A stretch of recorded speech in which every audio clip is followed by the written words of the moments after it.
How to create header in Wix 2024.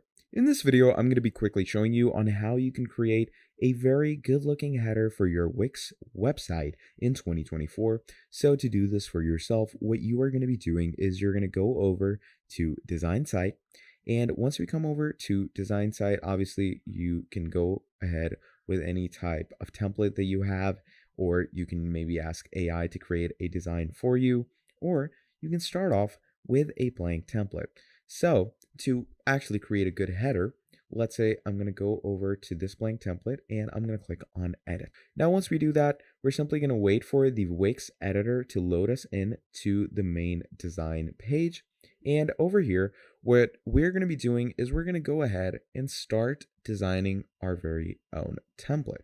Now, once you are into your Wix design section, as you can see, they already give you a header to start off with. If you want to go ahead and customize it and obviously make it much better, for this, what you're going to be doing is you can go over to Quick Edit and add in your social bars. You can manage your very own menu, etc.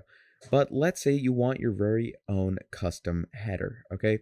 So in that case, what you are going to be doing is, let's say I'm going to go ahead and delete that header. You're going to go over to add section.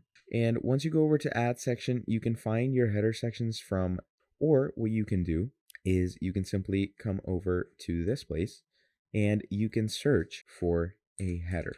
Okay. And it should give you a lot of header designs. It should give you different types of titles and horizontal menus that you get. Okay, so these horizontal menus are going to be your headers. So let's say I want to add this one. Okay, so you can simply bring it over here, and that's your navbar.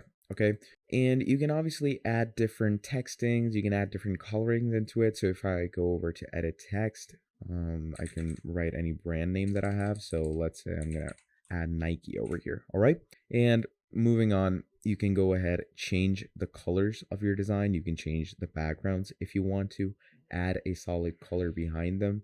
So just like this, you can go ahead and create your very own header however you want to. So that is pretty much all there is for this video. Thank you for watching all the way till the end, and I'll see all of you next time. Goodbye.